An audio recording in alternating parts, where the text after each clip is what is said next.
Hey, what's up, everyone? Ralph here. So today's topic, I want to talk to you guys about this new Renters Bill of Rights program that the White House seems to be trying to implement. Because obviously during the pandemic, when everything was shut down, people were, obviously not working, and this created a whole bunch of issues, right? One issue in particular was when it came to housing. So during the shutdown, people aren't paying their rent, and then obviously, landlords had to pay their mortgage, and so that needs to be paid. So they created some, obviously a tight, tense relationship.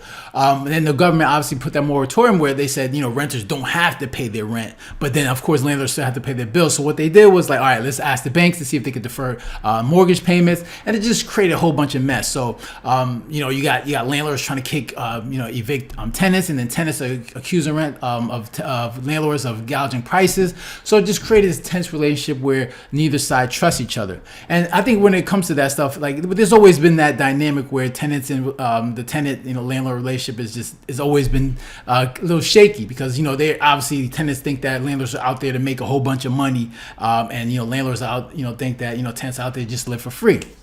So this created a whole bunch of issues, right? But I think when it comes to that, it's just that lack of understanding, right? Not every landlord is out there, obviously gets just because they own property and they're renting property doesn't mean they're out here making a whole bunch of money. And the same thing when it comes to tenants. Like obviously tenants have situations where things happen in life where you want to show a little bit of compassion, and they're not out to just live for free. So I think for each person, it's based on your perspective, right? So you got this new Renters Bill of Rights program, and depending on what side of the aisle you're on, if you're a landlord, obviously you're gonna have your issues about it, and if you're a tenant, then obviously it's gonna be something you're gonna be for. So I think it's interesting to just see what side you're coming from, just to have a basic understanding of what's going on. So and you gotta understand, especially as a tenant, not every landlord is out to just they're raising prices or rents just because they're out to make money. You got to understand, during that time, during the pandemic, you got to understand, like, okay, say mortgage is fixed, right? You got the principal and interest, they're fixed, right, for 30 years, whatever the term of the mortgage is. But one thing that's not fixed is taxes and insurance. And during the pandemic, when things were like going so crazy, and you had price of material for housing was expensive, taxes and insurance were going up, because the insurance agencies were saying that, okay, now the cost to fix houses, let's say something happened to a house, were going up. So therefore people's premiums for insurance was going up. I knew it because I have friends and family that own property, so their insurance was going up by a certain amount. So if taxes and insurance aren't fixed and they're going up, then that means that these landlords have to then increase the rent. So a lot of times when they're increasing rent, it's not because they're just trying to make a lot of money. It's because they're trying to obviously, keep up with the cost of other expenses, which is obviously that aren't fixed, as tax and insurance and other miscellaneous expenses. So, and of course, obviously there are landlords out there that are trying to increase, price gouge, but I don't think it's many. But I think most landlords out there, they're just trying to keep up with expenses.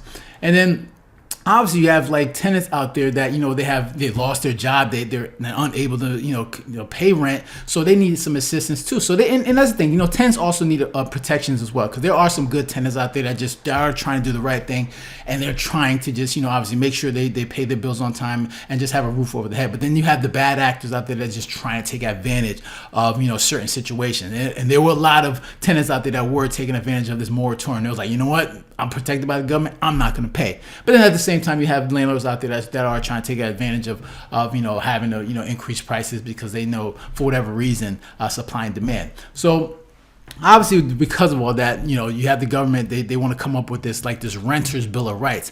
And when I read from it, it's and if you see it right here, right, so this is like the blueprint. It's a blueprint for the Renters Bill of Rights. So it's not anything that's in law, that's coming into law, or it's like a bill that's being implemented. I think more so it's like a guideline for like what's to come in the future, of like certain protections, like laws that may come in the future. So if you're a landlord, then this is something that obviously you want to pay attention to, because this definitely is going to affect you depending on your state, depending on where you live, depending on what type of mortgage you have. Because obviously if you're someone that has a mortgage that's backed by the government, this is going to affect you more. This is where it's gonna affect those who have like a mortgage that's backed by the federal government.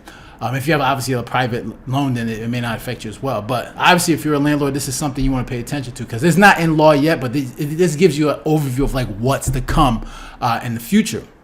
So, and I read through this bill. It's like, 19 pages. But you read through these quick just to get an overview, like what's it about, and that's you get an idea what it's about. So basically, when I'm going through the Bill of Rights, is basically there's like 5 principles that they really want to implement, or they want other people, they want landlords to have a guideline of or an understanding, or not only just landlords but just other government agencies when it comes to housing. So they want people to use this guideline when it comes to protections for tenants. So it doesn't offer that many protections it doesn't offer any protections to landlords. So obviously if you're a landlord, this is not something that you're probably going to agree with, but it offers quite a bit of protections when it comes to tenants. And some of the things is like the protections that they offer is already like covered through things like Fair Housing Act, American with Disabilities Act, Violence Against Women Act, Fair Credit Reporting Act.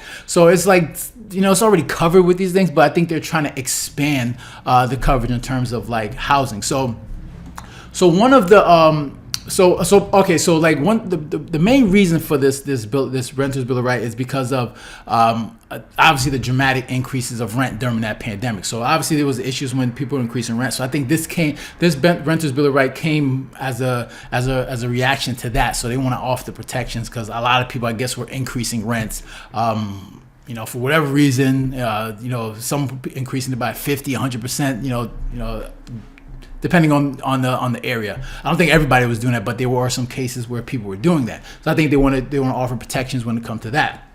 So these are like the 5 principles in terms of this whole Renters Bill of Rights. So the first one is like, okay, this one's like, all right, so safe, quality, accessible, and affordable housing. So it's just basically dealing with affordable housing. But some of the things that you might want to like keep in mind, that it should be like, they were talking about like what should be included in leases is like utility costs and functional appliance. So like when if you're renting to a tenant and you have a lease, that you should also utility costs should be included in your lease. So I'm not really sure like how that's going to work, because why should the landlord have to pay for utility costs and functional appliances? Obviously if it's your property, you should be able to I would think the tenants would have to cover that, but I guess depending on, they say if you're on Section 8, so that's a different thing. So it's really not like clear cut what this applies to, but that's just one of the things that they were talking about. So and it also says like should receive minimal barriers when applying for housing. So if you're applying for housing, like tenants should have minimal barriers. I guess like credit checks or whatever it is. It should be easy for them just to apply for a loan. That's another. And then also it's reasonable rent increases, right? So if you're someone that's a landlord and you want to try to jack up the price, and obviously you won't be allowed to do that based on this Renters Bill of Rights. So that's the first one. So it's basically the first principle is like safe, quality, accessible, and affordable housing. So next one is the next principle is clear and fair leases, right? So that's pretty self-explanatory. Obviously, when you're reading a contract, you want to make sure it's clear and it's not confusing any tenant that's signing it. You don't want to have anything where the tenant doesn't understand. So you want to make sure that's clear and they understand what the lease is about. The next one is education, enforcement, and enhancement of renter rights. So this is basically. It was just like, so education, just basically so they understand their rights in terms as a tenant. So just more so understanding like their rights as a tenant. That's pretty straightforward. We can understand that. And the fourth one is the right to organize. So they want, if there's an issue with, let's say you're a landlord and let's say you're not maintaining your property or whatever it is that the tenant disagrees with, the tenants should have the right to organize without having risk of losing their housing. So I'm not sure what it means to organize. Like I'm thinking like like say there's things going on within the property. You got a bunch of people that are just gonna organize and they're gonna protest. Like they got picket fences or whatnot, and they're just gonna protest things that they don't like about the landlord. Now I'm just thinking I would expect that from a maybe like a commercial building or an apartment building. But let's say what if that that property is a single family home. Like, I don't expect, are they gonna like picket fence around that home, talking about how they don't like what's going on in the property? I mean, I doubt it's like that, but obviously they want their right to organize, whatever that means. And basically, I'm going over these principles. Obviously, there's more detail to come, so I'm just gonna basically go over, to my knowledge, basically over what I read from that Renters Bill of Rights. So there's gonna be more that's gonna come out, and they're gonna expand on that as much. So I'm just gonna break it down as much as I can, as best as I can. And they also want that principle for the right to organize. They also want owners must identify themselves. So there's situations where owners, let's say if you have a landlord and he doesn't identify himself as the owner. Sometimes you'll have this landlord where he actually acts like he's the maintenance, he collects rent, but he's actually the owner. There's some people that do that because they don't want to have that relationship. They don't want that close relationship where the tenant knows that person is the landlord, because they don't want to create that dynamic. So they just want to keep that distance. So they act like maybe they're like a maintenance person, where they're just someone that collects the rent. But within this Bill of Rights, they want owners to actually identify themselves, so tenants must know who they are so they can contact them if there's any issue. I don't think that happens a lot, but there's some, I guess, that do that just to create that distance in terms of just not knowing that person is the actual owner of the property. So the fifth one is eviction prevention, diversion, and relief.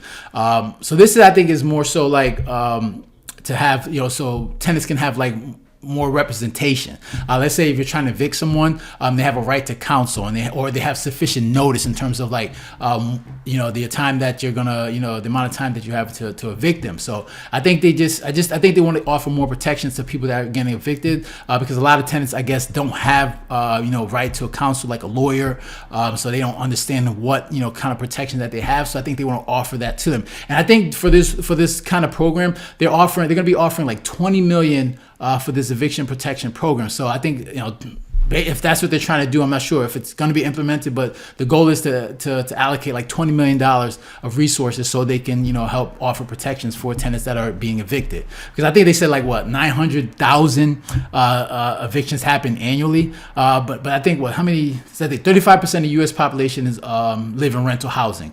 So I mean, I think that's 44 million or something like that they were talking about somewhere. But 900,000 evictions happen annually.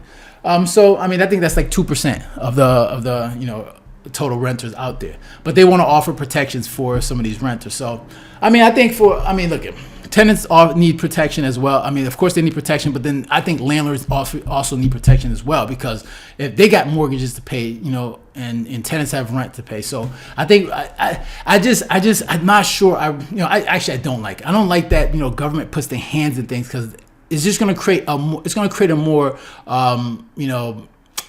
how to say, like, it's gonna create more tension between the tenant and the landlord, because obviously when you bring in government involved, there's a lot of red tape, there's a lot of issues, nothing is very clear. Obviously if you're a tenant, you're gonna offer a lot of protections, but what about situations where if I'm a landlord and I see the government's not catering to my needs, then what incentive do I have to make sure I keep the property well maintained, right? And that's what you see with a lot of these properties that are government run, that these properties aren't well maintained. It doesn't incentivize the property owner to say, let me take care of this property. So I think there's gonna be a lot of issues, and it's gonna be interesting to see where it goes if this thing get implemented, and depending on what state. And like I said, this is a case for any property that's backed by government. Like if you got FHA loan, anything that's government funding, this is where it's going to have the greatest impact. But if you have like a